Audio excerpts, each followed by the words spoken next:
시간도 하나님께서 여러분을 위하여 예비하신 은혜가 여러분의 심령마다 충만하게 차고 넘치게 되시기를 주님의 이름으로 축원합니다. 지난 시간에 우리는 제사장 위임식에 관한 내용을 함께 나누었습니다. 먼저 제물을 가지고 왔어야 되죠. 그런데 그 제물은 제사장이 자신을 하나님께 온전히 드린다라고 하는 의미가 있는 것이었어요. 그리고 나면 이제 물로 씻게 되는데 회막 입구 앞에 있는 물두멍으로 가서 거기서 제사장들이 정결하게 씻습니다. 이것은 제사장들도 다른 일반 백성들과 마찬가지로 똑같은 죄인이기 때문에 하나님께서 그들의 죄를 씻어주시는 그 속죄를 죄사함을 받지 않고는 이 제사장의 직분을 온전히 감당할 수가 없다는 뜻이었죠. 그들이 뭔가 특별해서 다른 사람들보다 더 의롭고 선해서 제사장이 되는 게 아니라 너희들도 똑같은 죄인이지만 하나님이 은혜를 베푸시고 너희들의 죄를 씻어주심으로 말미암아 그 제사장의 직분을 감당할 수 있는 것이다. 그런 의미가 있었어요. 자, 그렇게 씻고 나면 그 다음에 이제 제사장의 옷을 입히죠. 대제사장의 옷을 입히고 또 일반 제사장들의 옷을 입힙니다. 그리고 그 머리에 관유라고 하는 향기름을 부어 발랐습니다. 이 관유는 구약에서 누구누구를 세울 때 사용됐다 그랬죠. 제사장과 선지자와 왕, 이 세 직분을 감당해야 될 사람들을 세우고 거룩하게 구별할 때 이 관유를 머리에 부어서 그들이 구별된 사람들임을 표시했습니다. 그래서 우리가 예수님을 그리스도, 즉 기름 부음을 받은 자라고 부르는 것은 그 그리스도라고 하는 말 안에 제사장, 그리고 선지자, 왕, 이 세 가지 직분의 의미가 다 담겨져 있다 그랬어요. 그래서 예수님이 이 땅에 오신 것은 우리를 위한 제사장으로 오신 것이고 하나님의 말씀을 선포하시고 가르치시는 선지자로 오신 것이고 또 우리를 다스리시고 또 보호하실 왕으로 오신 것이다. 이것을 그리스도의 삼중직이다라고 부른다고 했어요. 자, 이처럼 이제 제사장이 준비되면 그 다음은 이제 본격적으로 제사장 위임식이 진행되는데 그 내용은 그냥 여러 제사를 드리는 거였어요. 각종 제사를 드리는 거였는데 제일 먼저 드린 제사가 뭐였죠? 속죄제였어요. 속죄제. 제일 먼저 속죄제를 드리는 것은 백성들의 죄를 가지고 이제 하나님 앞에 나아가야 되는 사람들이 제사장이죠. 그런데 제사장이 자신의 죄의 문제를 먼저 하나님 앞에 해결하지 않고는 이 백성들을 위한 그 직분을 감당할 수가 없는 거죠. 그래서 제사장은 자기의 죄의 문제를 먼저 하나님 앞에 속죄하기 위해서 속죄제를 드리는 것입니다. 속죄제뿐만 아니라 이제 번제도 드렸고 또 요제, 거제, 또 소제, 전제 이런 다양한 제사를 하나님께 드림으로써 이 제사장 위임식이 진행되는 것이었는데 이렇게 여러 제사를 드리게 하는 것에는 어떤 의미가 있었어요? 제사장이라고 하는 이 직분을 받은 사람들, 말하자면 공동체 안에서 영적인 리더의 위치에 있는 사람들은 다른 일반 백성들보다 그리고 다른 성도들보다 훨씬 더 하나님 앞에서 정결함과 거룩함을 갖추기 위해서 애쓰고 노력해야 되고 믿음의 싸움을 치열하게 싸워야 된다는 거예요. 교회 공동체 안에서 목회자만이 아니라 직분을 맡은 모든 사람들, 그들은 더욱더 치열하게 하나님 앞에서 이 싸움을 싸워야 된다는 거예요. 그런 의미가 그 속에 담겨져 있었습니다. 자, 그리고 또 중요한 의미 가운데 하나가 뭐였냐면 제사장들의 오른쪽 귓볼, 그리고 오른쪽 엄지손가락, 오른쪽 엄지발가락에 제물에 피를 발랐어요. 그게 무슨 뜻이었습니까? 귀에다가 피를 바른 것은 제사장은 사람의 소리 또 세상의 소리에 귀를 기울이지 말고 오직 하나님의 말씀을 듣는 일에 집중해야 된다라는 뜻이었고, 오른쪽 엄지손가락에 피를 바른 건 뭐예요? 그가 행하는 모든 일들이 하나님 앞에서 하나님의 뜻에 합당한 것인지를 분별해야 된다는 거예요. 아무 일이나 하면 안 된다는 거예요. 분별해서 해야 된다는 거예요. 마찬가지로 오른쪽 엄지발가락에 피를 바른 것은 뭐예요? 삶의 방향이 늘 하나님께로 향해 있어야 되고 죄의 자리에 서지 말고 하나님을 예배하는 자리, 기도하는 자리, 섬기는 자리에 이 제사장들은 항상 서 있어야 된다는 거죠.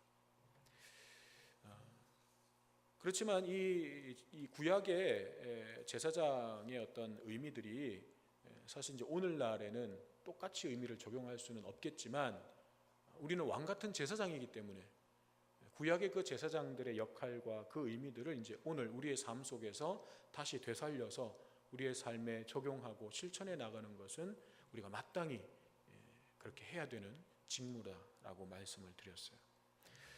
자, 그러면서 이제 지난 시간에 그 마지막에 이제 제사장 위임식을 마무리하면서 하나님께서는 뜬금없이 이스라엘을 출애굽시킨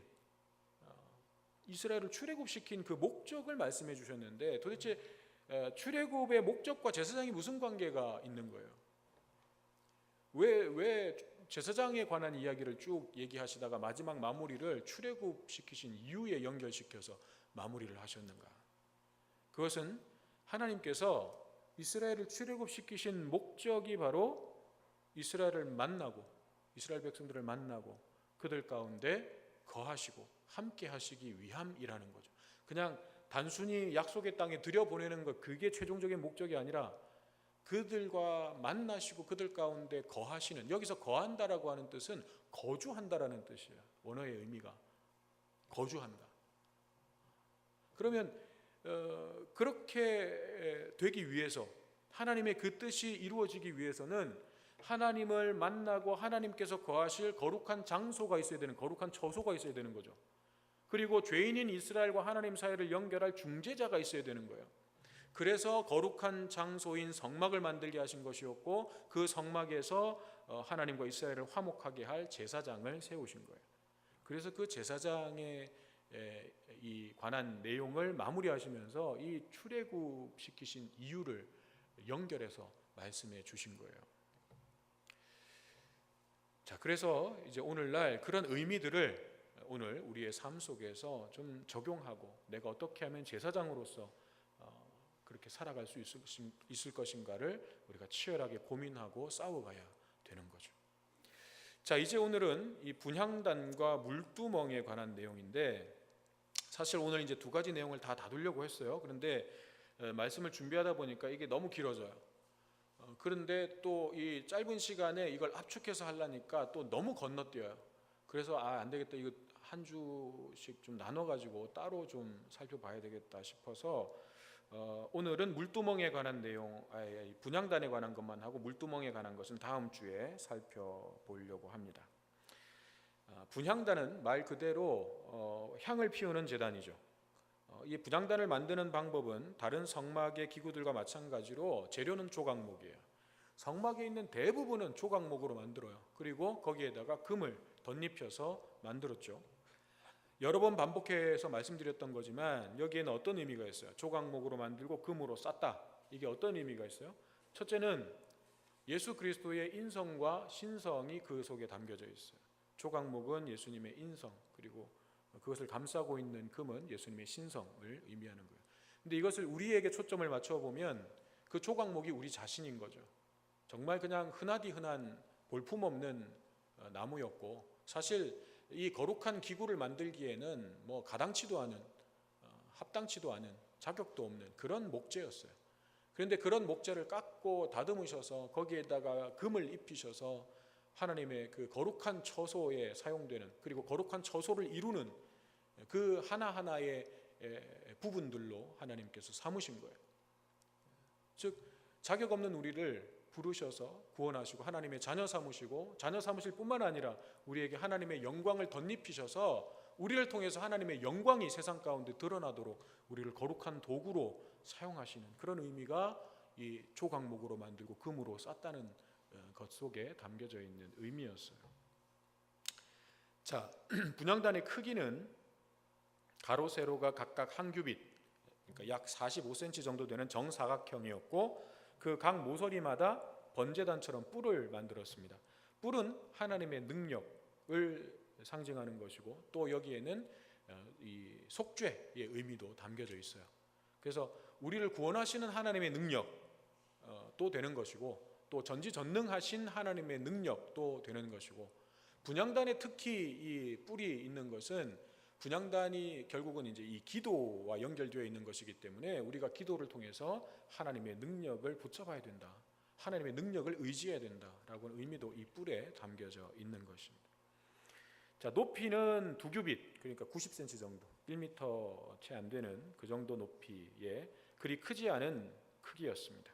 그리고 법궤나 떡상처럼 어깨에 메고 이동할 수 있도록 고리와 채를 끼운 형태였습니다. 이 내용이 5절까지 이제 내용이에요. 자, 이제 6절에 보면 분향단을 두는 위치가 나와 있는데 이렇게 말씀하죠. 증거궤 위 속죄소 맞은편 곧 증거궤 앞에 있는 휘장 밖에 두라. 너무 어렵잖아요. 이게 뭐 어디다가 두라는 거야 이게. 한마디로 지성소 입구에 있는 휘장 앞에 두라는 거예요. 성막은 성소와 지성소로 구별되어 있죠.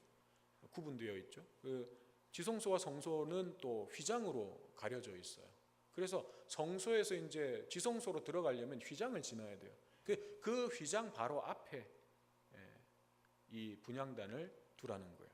그러면서 보시면 성막에 딱 들어가면, 성소에 이제 들어가면 오른쪽에 떡상과 진설병이 있고 왼쪽에 금 등잔대가 있죠.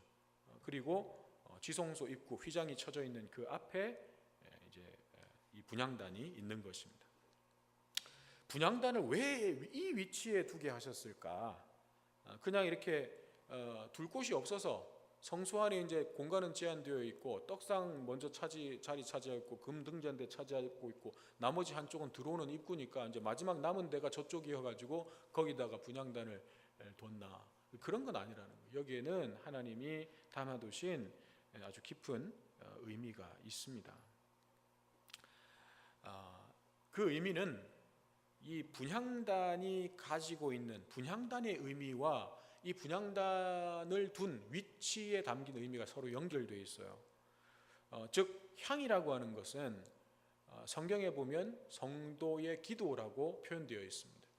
요한계시록 5장 8절에 보면 이렇게 말씀하고 있어요. 향이 가득한 금 대접을 가졌으니 이 향은 성도의 기도들이라. 요한계시록에 분명히 향은 성도의 기도들이다라고 말씀하고 있어요. 성막을 우리가 이야기할 때에 항상 이 성막은 뭐의 그림자냐면 하늘의 그림자예요. 하늘에 있는 하나님께서 계시는 그 보좌와 그 하나님이 계시는 저소의 그림자가 이 성막이고 또 성전이었고 또 오늘날 교회인 거예요. 그래서 하나님께서 요한계시록에서 말씀하시는 그런 어떤 의미들은 오늘날 이 성막과 우리 교회 안에서도 동일하게 연결될 수 있는 거예요. 그래서 향은 성도들의 기도다라고 볼 수가 있는 것입니다.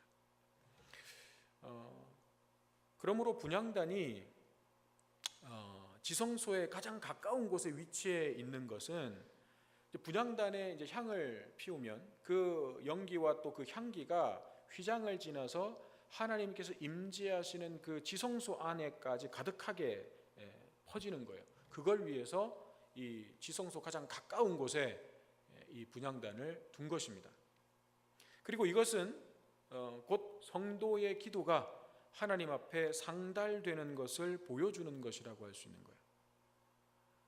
분향단의 향기와 연기가 지성소 안, 하나님이 임재하시는 그 거룩한 장소인 지성소 안에까지 들어가서 그것이 하나님 앞에 올려지는 것, 이것은 성도의 기도 또한, 향으로 상징되는 그 성도의 기도 또한 하나님 앞에 상달된다. 우리가 하나님께 기도드릴 때 그 기도는 하나님께 상달된다. 이것을 보여주는 것이 이 분향단이 지성소 바로 앞에 위치하고 있는 것의 의미예요. 또 분향단에서 나오는 향이 성도의 기도를 의미한다면 이 향이 나올 수 있도록 기초가 되는 분향단, 그 이제 네모 반듯하게 만든 그 분향단, 그 분향단 위에 보면 이제 향로가 있고 거기에 향을 담아가지고 향을 피우는 거예요. 그러니까 이 분향단 자체, 제단 자체가 없으면 그렇게 향을 피울 수가 없는 거예요. 그래서 향이 그렇게 하나님께 올려질 수 있는 것은 분향단이 있기 때문에 그런 거거든요. 그러면 향을 성도의 기도라고 한다면 분향단은 뭘 상징하는 게 되냐면 예수 그리스도를 상징하는 게 돼요. 즉 향이 나올 수 있도록 그렇게 향이 나올 수 있는 것은 향을 담고 있는 분향단이 있기 때문인 것처럼 하나님의 백성들이 기도할 수 있는 것도 예수 그리스도라고 하는 중보자가 하나님과 우리 사이에 계시기 때문에 그분을 통해서 우리의 기도가 하나님께 상달될 수 있는 거예요. 그걸 의미하고 있는 것입니다. 그래서 이제 우리가 기도를 드린 뒤에 마지막에 기도를 마무리할 때 뭐라고 하고 기도를 마무리해요? 예수님의 이름으로 기도드립니다. 아멘. 아멘이라고 하는 말은 진실로 그렇습니다. 정말로 그렇게 되기를 원합니다. 믿습니다. 이런 뜻이죠. 그러므로 우리가 예수 그리스도의 이름이 없이는 하나님께 기도를 드릴 수도 없고 그 기도가 하나님께 상달될 수도 없는 거예요. 오직 예수 그리스도를 통해서만 우리의 기도는 하나님께 올려질 수 있는 거예요. 물론 예수님께서 이렇게 이제 우리가 기도를 예수님의 이름으로 마무리하는 것은 예수님께서 1차적으로 내 이름으로 아버지께 구하라 그렇게 말씀하셨기 때문에 그 예수님의 가르침을 따라서 우리의 모든 기도는 예수님의 이름으로 하나님 아버지께 드리는 거예요.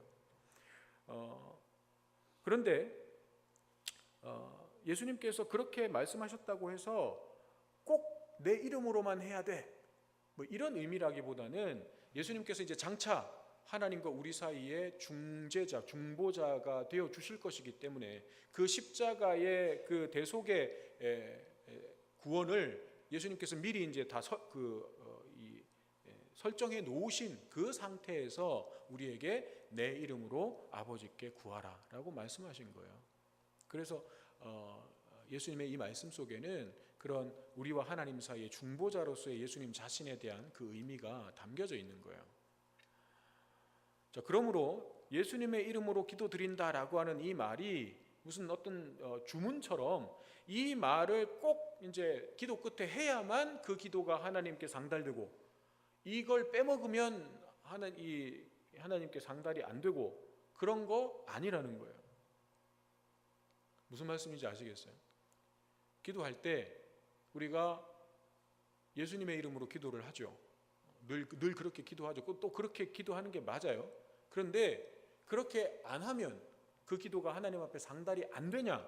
그건 아니라는 거예요. 그러면 우리가 왜 늘 이렇게 기도 끝에 예수님의 이름으로 기도를 하는가? 그것은 우리가 하나님의 자녀의 자격으로 하나님께 기도도 할 수 있고 또 그 기도가 하나님께 올려질 수 있는 이유가 예수님의 십자가가 있었기 때문이라는 사실을 기도할 때마다 그걸 잊지 말고 기억하라는 거예요.